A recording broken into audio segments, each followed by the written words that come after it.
the beginning of the year obviously started out normal.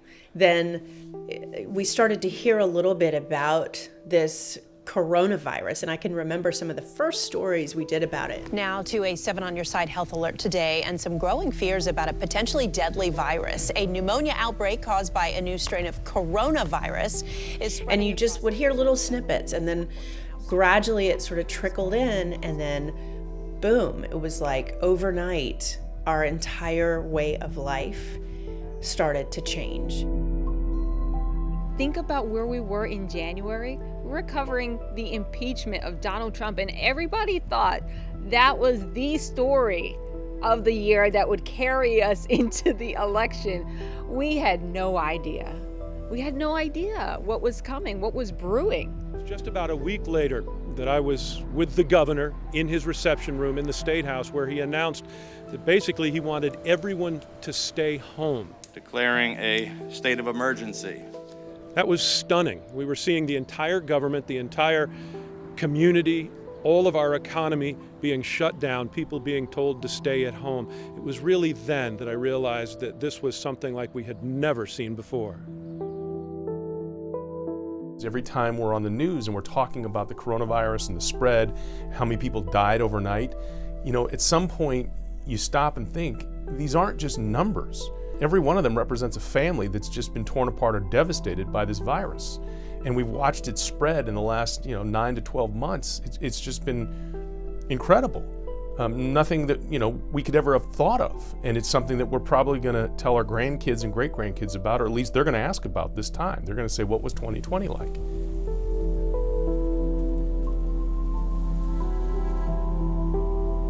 Everything changed.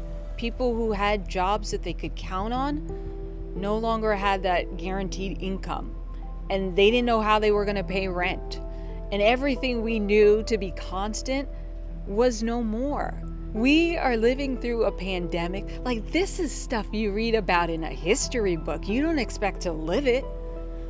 It's heartbreaking to walk up the street and see little coffee places where people made a go of it, and now they're closed and never coming back. And you wonder where they are and how they're doing. Our entire society and country and world has had to change. When you are in downtown Washington, say at noon or 2 o'clock on a weekday afternoon, and you can look around and you will see no traffic on the streets, and often that was the case. Now, as reporters traversing the city sometimes, you have to plan your time to get from point A to point B, and you got to plan for traffic. Well, actually, a lot of times we could get there very quickly because there was no traffic.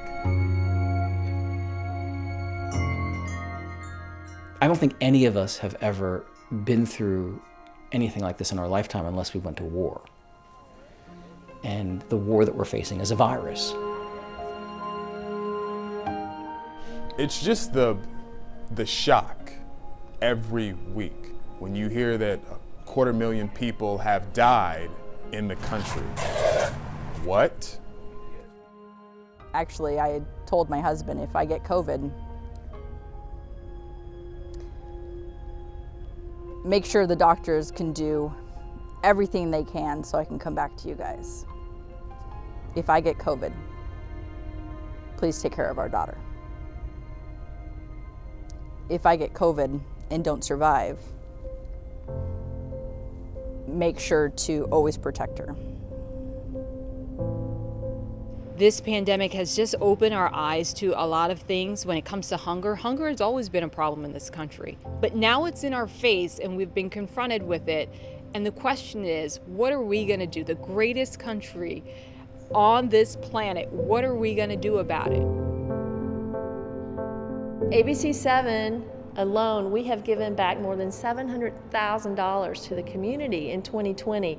I've never, in my 22 years of working here, I've never seen that level of generosity. It's just it really has been amazing and just a wonderful thing to witness and be part of. I say all the time, I love my job because I feel like I've been put in a position where I can help people. ABC 7's Helping Hands and Eastern Automotive Group, we'd like to give you a $2,000 check. to continue helping out with your relief efforts. Thank you so much. This is great. Thank you. Thank you for everything that you're doing. And just as people were getting a grip on COVID, we saw the racial reckoning in the country, and it felt like one huge story just spilled into another. I can't breathe. I can't breathe.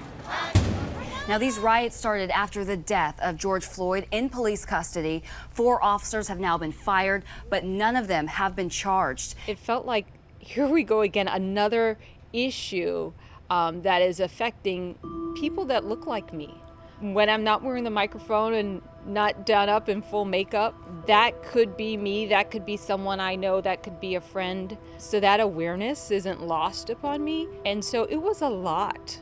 It was a lot to digest, that we're in the midst of a pandemic and now we have this racial reckoning. You see people on the streets protesting.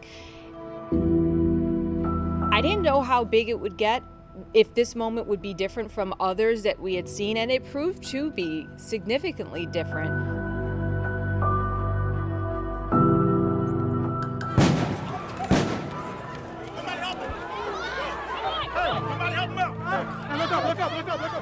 How many times are you guys gonna beat us, kill us like we're not like you, like I'm not like her?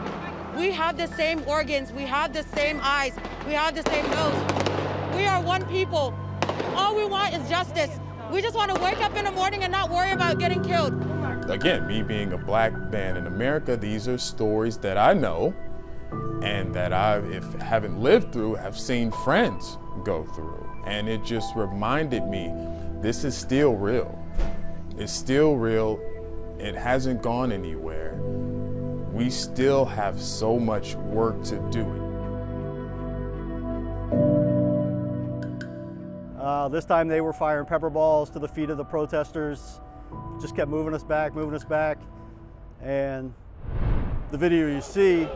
I am on the sidewalk of H Street, just north of Lafayette Square, which is just north of the White House. I can't even explain it, what the guy was doing. Yeah, I was shocked to see the cameraman from Australia get the shield to the stomach, basically, and then the reporter get a baton to the back as she's, getting away. It's pretty ridiculous. Hands up! Don't shoot! Hands up! Don't shoot! Hands up! Don't shoot! I can't breathe. I can't breathe. I can't breathe. You got the sense something was changing about this area, but also America. You just got the sense this isn't going to go away. These protests, these racial justice protests, they may morph, they may change into different movements, but they're not going away. You got that sense even when you were down here in the first few days that this is huge and this is a major movement in the United States, and we're seeing history before our very eyes right now. It seemed like every single night there was another monument that was going down, and we wondered if that would happen here in the DC metro area. And sure enough, 3 weeks after the big protests and the riots that were happening in the district, a crowd focused in on the Pike statue. Right now, protesters are attempting to remove Confederate Army General Albert Pike's statue from Judiciary Square. Suddenly the rope came out and you saw it rocking back and forth, and we wondered, we had Annalisa Gale live on the ground there doing some reporting there, and as we were on air, you just see it wobble and then topple. Moving the statue, and there you have it. They just removed the statue. They just successfully removed Albert Pike's statue here. Right there, history being made right on air. It was breathtaking. So you could see the protesters surrounding the statue as it goes up in flames. It almost felt like we were watching a movie, to just watch history unfolding right in front of our eyes every single day for weeks in the nation's capital. It was hard to go to sleep some nights. 2020 showed that America is on quicksand. We're not as solid as we need to be and should be. And this experiment of this democracy needs to be recalculated. One thing that stands out to me would be kind of the evolution of the place that we now know as Black Lives Matter Plaza.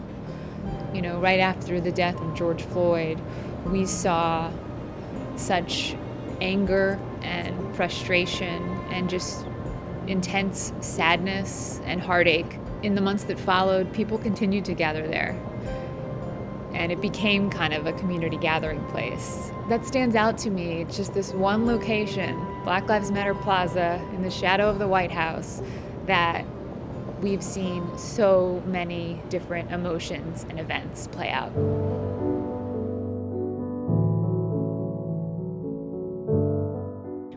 Change is always difficult. Growth is always difficult. But for me, I'm hopeful that what we've seen this time will take us to a new place as a community, that it will create conversations that may be uncomfortable, but that we need to have in order to move forward and to really find the best in each other. I don't know how it will change our city. I think that still remains to be seen. I think 2020 has changed everyone. I don't see how this year couldn't have had a major impact on every person in this country. I've come to meet just some of the most amazing people. And I've met them because of this crisis. And that they've decided to step up, regardless of where they live or how much money they make, that they are going to make a difference for people who are struggling. And it's been an honor to tell their stories.